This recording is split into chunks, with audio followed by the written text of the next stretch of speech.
ایک نوجوان میرے پاس آیا، کہا جی میرا بیوی سے جھگڑا رہتا ہے، بہت سخت ہو جاتا ہے، مجھے کوئی تعویذ دے۔ میں کہا یار میں تعویذ والا پیر کوئی نہیں ہاں، لیکن ایک بات سن لو، بیوی پہ تعویذ اثر نہیں کرتا، جو مرضی تو لکھو۔ اور آپ سے بھی کہتا ہوں، یہ جو بیٹھے ہیں نا عامل، یہاں بھی بہت ہیں، ہاتھ جوڑتا ہوں، یہ سب فراڈی ہیں۔ نہ اپنا وقت ضائع کرو، نہ پیسے ضائع کرو۔ میرے اوپر سایہ ہو گیا ہے، میرے اوپر جن ہو گیا ہوا ہے، میرے اوپر کسی نے جادو کر دیا۔ ہمیں اللہ کے نبی نے کہا ہے کہ آخری 2 صورتیں ہر جادو کا توڑ ہیں، قل اعوذ برب الفلق، قل اعوذ برب الناس۔ یہ پڑھو، کوئی جادو نہیں رہے گا۔ جادوگر اتنے بات کہنے پہ ہر ایک تے پھوکے ماری جاندے ہیں، اتنے 1000 دفعہ اے پڑھو، ایک ہانڈی لے آؤ، ہانڈی دے پھر تھوڑے وال پاواں گے، پھر اے کریں گے، پھر انہوں دم کریں گے، پھر انہوں زمین دباواں گے۔ اوے الو کے پٹھے ہیں سارے، اور آپ بے وقوف ہو سارے جو ان کے پاس جاتے ہو۔ جس کو رب نے قل اعوذ برب الفلق قل اعوذ برب الناس کی صورت دی ہو، وہ اس کو پڑھے اور آیت الکرسی پڑھے، اس پہ جادو ہو ہی نہیں سکتا۔ اتنے لمبے لمبے وظیفے بتاتے ہیں۔ دیکھو میرے نبی کا وظیفہ سنو۔ ایک شخص آیا، یا رسول اللہ میں چاہتا ہوں میرا رزق بڑھ جائے۔ اب سب چاہتے ہیں، میں بھی چاہتا ہوں کہ رزق حلال اللہ دے، کھلا دے۔ سوشل میڈیا دیکھو، وہ کتنے وظیفے بتا رہے ہیں، اور میں نبی کا وظیفہ بتاتا ہوں، سب کر سکتے ہو۔ آپ نے فرمایا ادم علی الطہارہ یوسع علیک رزق، با وضو رہا کر، تیرا رزق بڑھ جائے گا۔ بتاؤ کوئی زور لگتا ہے؟ میں پچھلے 30 سال سے باوضو رہتا ہوں، جب سے میں نے یہ حدیث پڑھی، سوتا بھی وضو کے ساتھ، اور جب وضو میرا نہ ہو تو مجھے لگتا ہے کوئی چیز میرے اندر سے نکل گئی ہے، خالی خالی پن محسوس ہوتا ہے۔ وضو والے سے شیطان ڈرتا ہے۔ ایک دفعہ شیطان ہمارے نبی کے پاس آیا، آپ نے فرمایا یار یہ تو بتا تیرے دشمن کتنے ہیں؟ کہنے لگا جی 15 ہیں 15۔ آپ نے فرمایا کون کون؟ کا پہلا نمبر تو تہاڈا ہی ہے، پہلے دشمن تو میرے آپ ہیں۔ پھر اس نے کہا وہ مومن اور مومنہ جو باوضو رہتے ہیں وہ میرے بڑے دشمن ہیں، ان سے مجھے بڑا ڈر لگتا ہے۔ وضو کر کے سو، موت آئی شہید مرو گے۔ وضو کر کے سو، وہ ایک فرشتہ ساری رات آپ کے لیے تسبیح پڑھتا رہے گا۔ وضو کی عادت ڈالو، شیطان آپ سے ڈرے گا۔ کتنا آسان وظیفہ میرے نبی نے بتایا۔ تو آپ نے گھروں کی زندگی سمجھائی، تو میں نے اس سے کہا بیویوں پہ تعویذ اثر نہیں کرتے۔ انہوں نے کہا پھر کیا کروں؟ میں کہا جب بھی کھانے پر بیٹھو 2-3 لقمے کھلا دیا کرو اپنے ہاتھ سے۔ کہا اس سے کیا ہوگا؟ میں کہا تو دیکھ لیں کیا ہوگا۔ تو کچھ دنوں کے بعد اس کا فون آیا حال چال پوچھنے۔ میں نے کہا وہ میری بات پہ عمل کیا تھا؟ کہنے لگا نہیں۔ میں نے کہا کیوں؟ کہنے لگا شرم آتی۔ میں کہا الو دے پٹھے، کمزور نہ لڑ دیں تو شرم نہیں آتی؟ اللہ نے عورت کو کمزور پیدا کیا ہے۔ ایک شخص آیا حضرت عمر سے ملنے، تو لے کر آیا بیوی کی شکایت کہ وہ مجھ سے بہت لڑتی ہے۔ آگے دیکھا تو ادھر بھی بیگم نے چڑھائی کی ہوئی تھی، عمر جیسی شخصیت، وہ چھوٹے چھوٹے گھر، آواز باہر جا رہی۔ وہ تھوڑی دیر سنتا رہا، کہنے لگا تھے تو میرے کو بھی چوکھا کام میں۔ وہ پیچھے مڑنے لگا، حضرت عمر کی نظر پڑ گئی۔ وہ بھائی خیریت کیسے آئے تھے؟ کہا جی جس کام واسطے آیا سی ادھر اتنے بھی ڈھیر سارا ہو رہا ہے، میں تمہیں کی دساں؟ کہنے کیا ہے؟ کہا میری بیوی میں اس سے بہت لڑتی ہے۔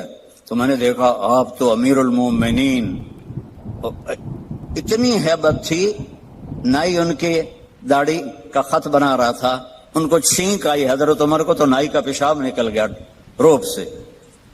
تو وہ کہنے لگے آپ تو اتنے روب والے آدمی ہیں، وہ بیوی آپ کو کیا سنا رہی تھی؟ کہ دیکھو میرے پیارے، اس نے میرے بچوں کو پیٹ میں پالا، 9 مہینے اس کی تکلیف اٹھائی، اور ایک نہیں جتنے بچے پیدا ہوئے، یہ تکلیف جو عورت پہ گزرتی ہے وہ ہم تو نہیں جان سکتے۔ پھر اس نے ان کو دودھ پلایا، پھر وہ میرے کپڑے دھوتی ہے، پھر وہ میرے لیے کھانا بناتی ہے،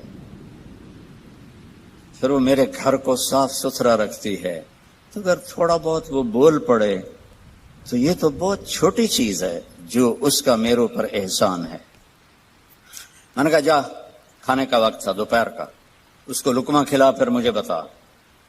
تھوڑی دیر کے بعد اس کا فون آیا، کہا مولانا صاحب وہ تو عجب ہی ہو گیا۔ میں نے کہا کیا ہوا؟ کہا میں نے اس کے منہ میں لقمہ ڈالا تو اس کا منہ ایسے کھلا رہے گا اور کہنے لگی کس نے پٹی پڑھائی ہے تمہیں؟ تو خود تو نہیں کر سکتا۔ کہنے لگا مجھے مولوی طارق جمیل نے یہ پٹی پڑھائی۔ تو اس نے ایسے جھولی اٹھائی اور انہوں نے کہا اللہ مولوی طارق جمیل کو اور اس کے بچوں کو زندگی دے جس نے تمہیں انسان بنا دیا۔ اچھا، ہمارے راجپوتوں کی ایک شاخ ہے رنگڑ، یہ بہت ہی کڑوے ہوتے ہیں، جیسے کریلا نہیں کڑوا ہوتا، ایسے وہ بائی نیچر کڑوے ہوتے ہیں۔ تو ایک ہمارے دو جماعت میں میرے ساتھ وقت لگاتے رہے مسلسل۔ اچھا، میں یہ گھر کی زندگی بتاتا ہوں، عام طور پر علماء نہیں بتاتے، صرف عبادت پہ اٹک جاتے ہیں۔ تو میں نے ایک دن ان کو فون کیا، آگے ان کی بیگم نے اٹھایا، کون بول رہا ہے رنگڑی میں؟ میں نے کہا طارق جمیل بول رہا ہوں۔ اچھا، میں نے کہا صدیق بھائی کدھر ہیں؟ باہر گیا ہے۔ میں نے کہا بتا دینا اس کو میں نے فون کیا تھا۔ کچھ عرصے بعد اس کا فون آ گیا صدیق بھائی کا، اور ہنستا جا رہا۔ میں نے کہا کیا ہوا بھائی صدیق؟ کب میں گھر آیا تو میری بیگم نے کہا کہ وہ تھارے مولوی کا فون آیا تھا۔ میں نے کہا کون سا؟ کب ہوئی جس نے تمہیں رنگڑ سے انسان بنا دیا؟ کہنے لگے میں نے کہا اللہ کی بندی میں پہلے انسان نہیں تھا؟ کہا نہیں۔ تو کیسے؟ کہتا ہے بتا ہماری شادی کو کتنے سال ہوئے؟ میں نے کہا 27 سال۔ کہا 27 سال میں کبھی مسکرا کے بولا ہے میرے ساتھ؟ تو کہنے لگا میں سر کو جانے لگا کہ واقعی میں تو کبھی بھی اس کے ساتھ ہنس کے نہیں بولا تھا۔ میں نے جب 1999 میں شروع کیا حسنین کو تو میرے سامنے 3 چیزیں تھیں۔ ایک ان کا علمی رسوخ ہو، اس کے لیے عربی کا سمجھنا بہت ضروری ہے۔ تو عربیت ایک چابی ہے، دینے والا پڑھتا ہے۔ دوسری میری تمنا تھی کہ ان کے اخلاق اچھے ہوں۔ آپ سے پہلے جتنے بچے یہاں سے نکلے ان سب کی میں نے تعریف سنی لوگوں سے، اور ایک چیز جو میں اضافی طور پر اس کی زبردستی پابندی کرواتا رہا کہ صاف ستھرے رہو، خوش لباس رہو۔ تو مجھے یہ ساری چیزیں وصول ہوں کہ یہ آپ کے بچے دور سے پہچانے جاتے ہیں۔ میں نے کہا کیسے؟ 24 گھنٹے کی زندگی میں بھائیو جھوٹ خاص طور پر زندگی سے ہم نکال دیں، جھوٹ نہ بولیں اور ایک کسی کو دھوکہ نہ دیں۔ میرے نبی نے فرمایا میرا امتی ہر گناہ کر سکتا، 2 نہیں کر سکتا، ایک جھوٹ کبھی نہیں بولے گا، ایک دھوکہ کبھی نہیں دے گا۔ تم جھوٹ نہ بولیں، دھوکہ نہ دیں، ظلم نہ کریں، زیادتی نہ کریں۔ ظلم و زیادتی سے اللہ کا غضب حرکت میں آ جاتا ہے۔ میرے نبی نے فرمایا من آذا ذمیا فقد آذانی، جس نے کسی غیر مسلم کو بھی دکھ پہنچایا تو اس نے مجھے دکھ پہنچایا۔ جس نے کسی غیر مسلم کو دکھ پہنچایا اس نے مجھے دکھ پہنچایا۔ میرے نبی نے تو اپنے ساتھ رہنے غیر مسلموں کے ساتھ اتنی رحمت للعالمین کا ثبوت دیا۔ ہم ان کے برتن بھی الگ کرتے اور برتن کو ہاتھ لگانے میں کہ دھو، برتن دھو کے لاؤ، اتنی نفرت کا اظہار۔ بھائیو محبت سے اپنے کاروبار میں ہو سچ بولو، صحیح تولو، وعدہ خلافی نہ کرو، وعدے سے پھرو مت، کسی کو دھوکہ نہ دو، کسی کو فراڈ نہ کرو۔ بازار کا دین سچائی ہے، صحیح تولنا ہے اور دھوکہ نہ دینا ہے۔ گھر کا دین ماں باپ زندہ ہیں، ان کے پیر دھو لو، ان کی دعائیں لے لو۔ گھر والے ہو اپنی بیوی سے حسن سلوک کرو، گالی دینا، تانے دینا، طنز بولیاں، اپنے گھروں کو آگ نہ لگاؤ۔ ہمارا جوائنٹ فیملی سسٹم ہے، ماں باپ کو اپنا مقام دو، بیوی کو اپنا مقام دو۔ ہمارا سسرالی معاشرہ ظالم ہے، درد سے کہہ رہا ہوں ظالم ہے، ہمارا سسرالی معاشرہ ظالم ہے، چاہے دیندار کہلاتے ہوں، چاہے دنیا دار کہلاتے ہوں، چاہے پڑھے لکھے کہلاتے ہوں، چاہے ان پڑھ کہلاتے ہوں، ظلم ہے۔ میں کہاں سے اس کی تعویل کروں؟ اگر ماں باپ کی طرف سے زیادتی ہے اپنی بیوی کو بچاؤ، اور کہیں بیویاں ایسی زوردار ہیں کہ وہ گھر کو آگ لگانے پر آئی ہوتی ہیں، اگر بیوی زیادتی کرے تو ماں باپ کو بچاؤ۔ یہ تمہارا کام بیچ میں ایک پل بننا ہے، دونوں رشتوں کو جوڑنا ہے۔ جس طرف بہنوں کی طرف سے زیادتی ہے بیوی کو بچاؤ، بیوی کی طرف سے اپنے دوسرے رشتوں کو بچاؤ۔ ہم اس میں افراط ہوتا یعنی کمی زیادتی کا شکار ہیں۔ کچھ ماں باپ کے پریشر میں بیویوں پر ظلم ڈھا دیتے ہیں، اور کچھ بیویوں کے پریشر میں ماں باپ کو ذلیل کر دیتے ہیں۔ یہ دونوں انسانیت سے دور کی چیزیں ہیں۔ بھائیو، اپنے نبی کی زندگی پڑھو اللہ کو۔ میرے نبی کی ایک حدیث سناؤں۔ میرے نبی نے فرمایا یہ جو میرے مدینے والے لوگ ہیں نا، یہ بڑے اچھے ہیں۔ ان کے گھر میں جب کسی کی ڈولی اترے نا تو اسے یوں لگتا ہے جیسے میں اپنے ماں باپ کے گھر ہی آ گئی۔ یہ چند دن پہلے میں نے حدیث پڑھی تو مجھے بڑا مزہ آیا کہ میرا تو مستقل مضمون ہے، بیان کرتا رہتا ہوں۔ آپ نے فرمایا کہ یہ جو میرے انصار ہیں مدینے والے، ان کے گھر میں کسی کی ڈولی آ جائے تو اسے یوں لگتا ہے جیسے اس کو اپنے ماں باپ اور ساس سسر میں کوئی فرق ہی نہیں نظر آتا، کہ یہ ایسے اچھے اخلاق کے لوگ ہیں۔ چلو اگر یہ نہیں ہو سکتا تو کم از کم یہ نفرت تو نہ ہو، لگائی بجھائی لڑائی جھگڑے۔ طلاقوں کی شرح بڑھ چکی ہے صرف زبان کی بدتمیزی پر، صرف زبان کی بدتمیزی پر، صرف زبان کی بدتمیزی پر طلاقوں کی شرح بڑھ چکی۔ بھائیو، اپنے اخلاق سے اپنے رشتوں کو جیتو۔ ماں باپ کا دل جیتنا ہے، بہن بھائیوں کا دل جیتنا ہے، اپنی بیوی کا دل جیتنا ہے اچھے اخلاق کے ساتھ۔ بیوی کے ذمہ خاوند کا دل جیتے اچھے اخلاق کے ساتھ، ساس سسر کا دل جیتے اچھے اخلاق کے ساتھ، اپنے بہن بھائیوں کا دل جیتے اچھے اخلاق کے ساتھ۔ میرے رب کی قسم، تم چپ رہنا سیکھ لو، عزت تمہارے قدموں میں آ کے گرے گی۔ جواب نہ دو، چپ ہو جاؤ، اللہ عزت تمہارے قدموں پہ لا کے کھڑا کر، تمہارے قدموں میں آ کے اللہ عزت کو گرائے گا۔ اولاد کو عزت دو، اولاد کو عزت دو، اولاد کو عزت دو، ان کو ٹائم دو، پھر یہ ساری زندگی تمہارے غلام بنے گے۔ 3 سال کے بچے کو اسکول میں دھکا دے دیا، آیا تو ٹیوشن والے کے پاس بھیج دیا، اور خود اپنے مزے کیے، تو یہ اولاد کبھی تمہاری نہیں ہوگی۔ انہیں ٹائم دو، اور اولاد کی خواہشات کا خیال کرو۔ ان پر ایسے ماں باپ ہونے کی ایسی دھونس مت جماؤ۔ آج کل اولاد نافرمان ہے، آدھا قصور ماں باپ کا ہے، آدھا اولاد کا ہے، کہ یہ وہ شفقت اور وہ محبت اور وہ ٹائم نہیں دیتے، اس سے آگے بات خراب ہو جاتی۔ اور ایک بڑا حساس موضوع ہے، رشتے ناتوں میں اولاد کی رعایت کرو، اپنی اولاد کی پسند ناپسند کا خیال کرو، ان پر مسلط مت کرو۔ اولاد سے کہتا ہوں، کورٹ کی شادیاں نہ کرو، عشق معشوقی کی شادیاں نہ کرو، یہ 99.9% ناکام ہو جاتی ہیں۔ زندگی اور چیز ہے، عشق معشوقی اور چیز۔ اپنے ماں باپ کی دعائیں برکتیں لے کر شادی کرو۔ لیکن ماں باپ سے کہتا ہوں، اگر کہیں بچی کہہ دے میں نے نہیں کرنی یہاں، تو اللہ کے واسطے اس کی رعایت کرو، اس کو گائے بھینس نہ بناؤ کہ جس قلے نال مرضی جا کے بن چھڈو۔ انسان ہے، جانور نہیں ہے، انسان ہے۔ زندگی جس نے گزارنی اس کی رعایت کرو، اس کی رعایت کرو۔ اولاد سے کہتا ہوں، ایسے لو میرج اور گرل فرینڈ بوائے فرینڈ ہمارا کلچر نہیں ہے، یہ ہلاکت اور تباہی کا راستہ۔ میں قربان جاؤں، میرے نبی کہ صاحبزادی جنت کی عورتوں کی سردار کا رشتہ آسمان پہ طے ہو چکا ہے کہ علی کے ساتھ کیا جائے گا۔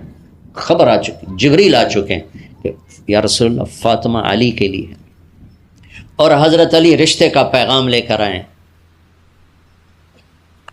اور آپ فرما رہے ہیں انشاءاللہ۔ ہاں نہیں کی، کہا انشاءاللہ۔ ہاں تو ہو چکی ہے، انشاءاللہ۔ ہاں کیوں نہیں کی؟ ہاں ہو چکی، آپ کو سبق سکھانے کے، ہمیں شریعت سکھانے کی۔ گھر تشریف لے گئے، فاطمہ بیٹی علی کا رشتہ آیا ہے، ہاں کر دو۔ اللہ اکبر۔ جب جبریل آ کے بتا چکے ہیں کہ یہ رشتہ ہو چکا ہے آسمانوں پر، اللہ نے کہہ دیا ہے کہ فاطمہ علی کا کے ہاتھ میں دی جائے گی، پھر یہ کیوں پوچھ رہے ہیں بیٹی علی کا رشتہ آیا ہے، ہاں کر دوں؟ ہمیں سکھانے کی کہ کتنی بچیاں سسک کے زندگی گزار دیتی ہیں، ماں پیو زبردستی کر دیتے، کتنے بچے سسک کے زندگی گزار دیتے ہیں کہ ماں باپ زبردستی کر دیتے۔ بھائیو، اللہ کے واسطے شریعت پڑھو، دین پڑھو، نبی کی زندگی پڑھو۔ حضرت فاطمہ رضی اللہ تعالیٰ عنہ کا انکار کرنا تھا، کیا خیر، آج کل کی شریف بچی بیچاری چپ کر کے کہتی ٹھیک ہے جی میں ماں پیو دی مرضی، تو فاطمہ جیسی ہستی کوئی تصور کر سکتا ہے؟ کہیں گی نہیں، وہاں سے اقرار ہی تھا، لیکن ہمیں پیغام دینا تھا، سکھانا تھا کہ یا رسول اللہ جیسے آپ علی جاؤ لوگوں کو بلاؤ، پھر لوگوں کو بلاؤ، پھر آپ نے نکاح پڑھایا، پھر رخصتی ہوئی، بلا کر آپ نے فاطمہ کا ہاتھ پکڑا اور یوں علی کے ہاتھ میں دے کر کہا علی تمہیں نبی کی بیٹی مبارک۔ سبحان، آپ نے فرمایا فاطمہ مجھے جو سب سے زیادہ محبوب تھا میں نے تیرا ہاتھ اس کے ہاتھ میں دے دیا۔ آئیو اللہ کے واسطے اپنی قومی زندگی سے نکلو، رواجی زندگی سے نکلو، پنجاب کی زندگی، پٹھانوں کی زندگی، بلوچوں کی زندگی، سندھیوں کی زندگی، یہ بت ہیں، ان کو توڑ کے نبوت والی زندگی، نبوت والی زندگی، نبوت والی زندگی وہ اختیار کریں گے، ہماری عورتوں بھی سکھی، ہمارے مرد بھی سکھی، ہماری اولاد بھی سکھی۔ تو سارے بھائی نیت کرتے ہیں نا اس کی انشاءاللہ، اللہ تعالیٰ ان کی بخشش فرمائے۔ تو آپ بھائیو ایک تو یہاں مرکز ہے اسماعیل، وہاں جایا کرو جمعرات کو، آپ کو فائدہ ہوگا۔ آپ کے پاس مسجد میں جماعت آ جائے ان کے ساتھ بیٹھا کرو، اس سے آپ کو انشاءاللہ فائدہ ہوگا۔ مہینے میں 3 دن جایا کرو، اس سے آپ کو انشاءاللہ راستہ ملے گا۔ اور دعا سے پہلے اگر کسی سے لڑے ہوئے ہو، مستورات میں کوئی کسی سے لڑی ہوئی ہے یا آپ کسی سے لڑے ہوئے ہو، تو کہ میں ہاتھ جوڑتا ہوں، مر جانے والی جگہ پہ کیا لڑائیاں، معاف کر دو، معاف کر دو، معاف کر دو، اللہ پہ چھوڑ دو۔ اپنے نبی کے ایک حدیث سنا کے دعا کرتے ہیں، آپ نے فرمایا مدینے والوں سے، مدینے والوں میرے بعد تمہیں تمہارا حق نہیں ملے گا، کیا کرو گے؟ کہا جی ہم تلوار اٹھائیں گے، حق لیں گے۔ آپ نے فرمایا اگر میں اس سے اچھی چیز بتاؤں کرو گے؟ کہا جی کیا؟ کہا حق کے لیے لڑائی نہ لڑنا، چھوڑ دینا اور حوض کوثر پہ آ جانا، سارے پورے کروا دوں سارے۔ اب یہ وعدہ مدینے والوں کے ساتھ نہیں ہے، یہ وعدہ ہر اس امتی کے ساتھ ہے جو جھگڑے سے بچنے کے لیے حق چھوڑ دے۔ اپنا حق لو، کوشش کرو، لیکن اگر لڑائی کی شکل ہے واپس ہو جاؤ کہ یا رسول اللہ آپ کے حوالے۔ آپ نے مدینے والوں میں ہمیں بھی شامل کیا ہے، جس کا حق مارا جائے اور لڑے نہیں، چھوڑ دے، صبر کر جائے، میرے انتظار کر آنکھیں بند ہونے کا کہ میرا نبی تیرا وکیل ہوگا اور اللہ جج ہوگا، ان ویکھیا فیصلہ کہیں ہوندا پھر۔ تم اپنے حبیب کو اپنا وکیل بنا لو۔ اب معاف کر دو، عورتیں بھی معاف کر دیں، آپ بھی معاف کر دیں، گلے لگو، امت بنو، محبت سے رہو۔ کیا 4 دن کی زندگی میں نفرتوں کی آگ بھڑکانا، محبت کے پھول بکھیر کے چلے جاؤ، کیا ظلمتیں پھیلانا، اپنے حصے کی شمع جلا کے چلے جاؤ۔